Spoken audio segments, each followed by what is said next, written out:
কি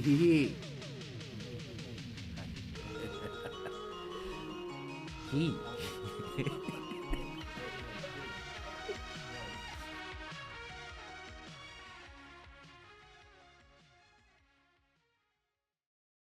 আসেন একটা প্রশ্ন দিয়া শুরু করি। যদি নির্বাচন হয় কিন্তু তা সুষ্ঠু না হয়, যদি ভোট হয় কিন্তু ভয়মুক্ত না হয়, যদি প্রার্থী থাকে কিন্তু সবাই সমান সুযোগ না পায়, তাহলে কি ঘটবে? উত্তরে নিশ্চয়ই আপনি বলবেন, একটা ত্রুটিযুক্ত যেন নির্বাচনী প্রক্রিয়ার মধ্য দিয়ে একটা ভুল মানুষকে নির্বাচন করব আমরা। অথচ বিগত দিনে আমাদের জাতীয় নির্বাচনগুলোতে কম বেশি তাই ঘটেছে। একটা ফুটবল খেলায় যেমন নিয়ম থাকে, না মানলে ফাউল হয়, তেমনি নির্বাচনেও ফাউল হয়, আর সেটাকে বলা হয় আচরণবিধি লঙ্ঘন। আসেন এবার একটু খুল্লা মিল্লা দেখি এই আচরণবিধি জিনিসটা কি, আর কি করলে তার লঙ্ঘন হয়। কেউ ক্ষমতার অপব্যবহার করবে না, সব প্রার্থীর জন্য সমান সুযোগ নিশ্চিত করে ভোটারদের স্বাধীনভাবে সিদ্ধান্ত নেওয়ার পরিবেশ তৈরি করতে কিছু আচরণবিধি নির্ধারণ করা হয়। অর্থাৎ নির্বাচন চলাকালীন সময়ে কি কি করা যাবে আর কি কি করা যাবে না।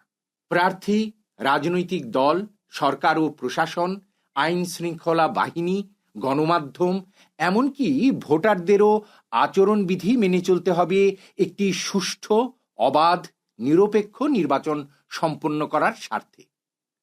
আচরণবিধিতে বলা আছে, নির্বাচন চলাকালীন সময়ে সরকার ও প্রশাসন থাকবে নিরপেক্ষ। সরকারি গাড়ি, সরকারি ভবন, সরকারি কর্মকর্তা কর্মচারী, সরকারি উন্নয়ন প্রকল্প এসব কোনোভাবেই নির্বাচনী প্রচারে ব্যবহার করা যাবে না। অর্থাৎ এমন কোনো পদক্ষেপ নেওয়া যাবে না যাতে নির্বাচনের নিরপেক্ষতা প্রশ্নবিদ্ধ হয়। কারণ রাষ্ট্রের সম্পদ মানে জনগণের করের টাকা। এটি কোনো দল বা প্রার্থীর ব্যক্তিগত সম্পত্তি নয়। একজন সরকারি কর্মকর্তা যদি কোনো প্রার্থীর পক্ষে কাজ করেন, তাহলে তিনি কেবল আচরণবিধি ভাঙেন না, তিনি রাষ্ট্রের নিরপেক্ষতার বিশ্বাস ভেঙে দেন। আপনি কইতে পারেন, এই সত্য জানি, কর কি আছে। তবু বলি, একটু চিন্তা করেন, ভালো করে চিন্তা কইরা বলেন। আসেন এবার দেখি আমাদের সম্মানিত প্রার্থীদের কি কি আচরণবিধি মানা জরুরি, যা সরকারি গেজেট আকারে প্রকাশিত হয়েছে। নির্ধারিত সময়ের আগে প্রচারণা নয়, অর্থাৎ নির্বাচন কমিশন কর্তৃক নির্ধারিত সময়ের আগে কিংবা পরে প্রচারণা চালানো যাবে না। পোস্টার, ব্যানার, ফেস্টুনের সীমা, অর্থাৎ পোস্টার, ব্যানার, ফেস্টুন কোন সাইজের হবে, সাদা কালো না রঙিন হবে, প্লাস্টিক পেপার না পরিবেশ বান্ধব চটের কাপড়ে হবে, সব গ্যাজেট আকারে বলা আছে। আর মাশাল্লাহ, আমাদের প্রার্থীরা প্রথমেই এই আইন লঙ্ঘনের মধ্য দিয়েই তাদের নির্বাচনী প্রচারণা শুরু করেন। আর একটা কথা, এই নির্বাচনে কিন্তু দেয়াল লিখন সম্পূর্ণ নিষিদ্ধ। কারণ নির্বাচন কোনো দৃশ্য দূষণের প্রতিযোগিতা নয়। নির্বাচনী ব্যয়ের নির্দিষ্ট সীমা, অর্থাৎ সব প্রার্থীর নির্বাচনী ব্যয়ের হিসাব জমা দেওয়া বাধ্যতামূলক। টাকা যেন ভোট কেনার হাতিয়ার না হয়, এটাই এই বিধানের মূল দর্শন। ভাইরে, একটু ভালো কইরা খেয়াল কইরা দেখেন, কেতাবের মধ্যে কি লেখা আছে আর কি হইতাছে। প্রতিদ্বন্দ্বীর প্রতি আচরণ, অর্থাৎ কুৎসা রটানো যাবে না, ব্যক্তিগত আক্রমণ নয়। উনি তো ঢাকার একটা গ্যাংস্টার। ছাগলে কিনা খায়, পাগলে কিনা বলে। ধর্ম, জাতি, লিঙ্গ ব্যবহার করে উস্কানি দেওয়া যাবে না। রাজনীতি মতাদর্শের লড়াই, ব্যক্তিগত শত্রুতার নয়। আহা, শুনে মনটা একেবারে ভরে যায়। আমাদের নির্বাচনের সবচেয়ে বড় চ্যালেঞ্জ কি? উত্তরে নিশ্চয়ই বলবেন, টাকা ও পেশিশক্তির ব্যবহার, অর্থাৎ হেডম দেখানো। অথচ আচরণবিধিতে আছে, ভোটারকে টাকা, উপহার, খাবার দেওয়া অপরাধ। মিছিল বা সভায় অস্ত্র প্রদর্শন সম্পূর্ণ নিষিদ্ধ। সন্ত্রাসী বা অপরাধীদের ব্যবহার শাস্তিযোগ্য অপরাধ। ভোট যদি ভয় বা লোভের হয়, তাহলে সেই ভোটের মাধ্যমে নির্বাচিত সরকারও হয় দুর্বল ও দুর্নীতিপরায়ণ।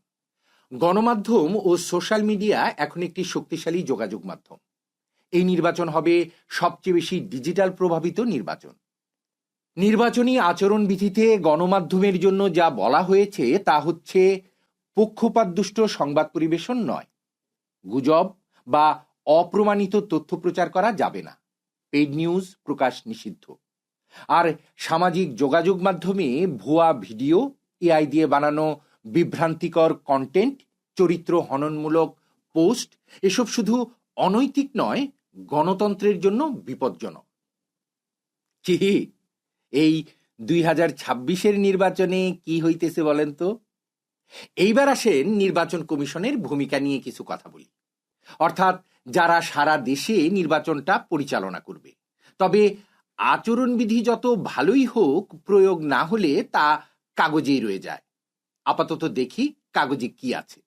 অভিযোগ আসা মাত্র বা অভিযোগ দৃষ্টিগোচর হওয়া মাত্র দ্রুত ব্যবস্থা গ্রহণ, দৃশ্যমান শাস্তি অর্থাৎ আচরণবিধি ভাঙলে শাস্তিস্বরূপ প্রার্থিতা বাতিল, জরিমানা, প্রচারণা স্থগিত, এমনকি ফৌজদারি মামলা পর্যন্ত করতে পারে নির্বাচন কমিশন। গ্রহণযোগ্য নির্বাচনের জন্য নির্বাচনী আচরণবিধি খুবই গুরুত্বপূর্ণ। নির্বাচনী আচরণবিধি আমাদের সবার জন্যই একটি সুরক্ষা কবচ। যদি প্রার্থী মেনে চলে, নির্বাচন হয় সুষ্ঠু। যদি প্রশাসন মানে, নির্বাচন হয় নিরপেক্ষ।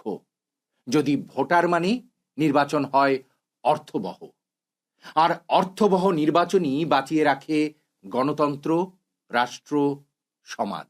আসেন চারিদিকে সচেতন দৃষ্টি রাখি, চিন্তা করি আমরা কি এই 2026-এ সুষ্ঠু, অংশগ্রহণমূলক, গ্রহণযোগ্য নির্বাচনের দিকে হাঁটছি?